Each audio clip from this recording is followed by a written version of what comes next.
ঠাকুরনগরে রেস্টুরেন্টে আগুন, ঘটনাস্থলে দমকলের একটি ইঞ্জিন। স্টেশন সংলগ্ন রেস্টুরেন্টে আগুন লেগে আতঙ্ক ছড়ালো উত্তর 24 পরগনার গাইঘাটা থানার ঠাকুরনগর বাজারে। স্থানীয় সূত্রে জানা গিয়েছে, এদিন দোকানের মধ্যে রান্নার কাজ চলছিল, সেই সময় কোনোভাবে আগুন লেগে যায়, যা দেখে আতঙ্ক ছড়িয়ে পড়ে। প্রাথমিকভাবে বাজারে থাকা সাধারণ মানুষ আগুন নেভানোর কাজে হাত লাগান। আগুন নেভানোর অধিকাংশ কাজটা করেন তারা। পরবর্তীতে খবর পেয়ে ঘটনাস্থলে আসে দমকলের একটি ইঞ্জিন। তাদের প্রচেষ্টায় আগুন নেভানো হয়। খবর পেয়ে ঘটনাস্থলে আসে রেল পুলিশ, গাইঘাটা থানার পুলিশ ও গাইঘাটা পঞ্চায়েত সমিতির সভাপতি ইলা বাগচি।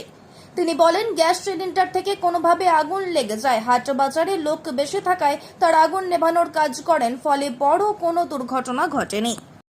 আমরা খবর পেয়েছি, আমার পার্শ্ববর্তী দোকান খবর পেয়েছি আগুন লাগতে শুনছি নাকি ভিতরে রুটি বাজতেছে। সেই রুটি বাজার থেকে এখন কি কারেন্টের শর্ট সার্কিট হয়েছে না এমনি উনান থেকে আগুন লেগেছে, সেইটা আমরা এখনো কনফার্ম করতে পারিনি। আগুন লেগেছে আমরা দৌড়ে এসে আমরা আগুন নিভাচ্ছি। একটা দোকানে ভাই রেস্টুরেন্টে ওদের গ্যাসের পাইপের থেকে গ্যাস লিক করেই আগুনটা ধরেছে।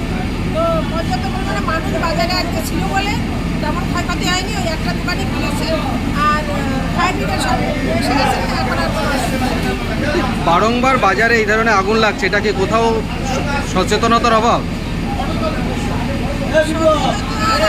সিলিন্ডার থেকে হতেই পারে, যে কোনো সমস্যা তো আমার বাড়িতেও হলে হতে পারে।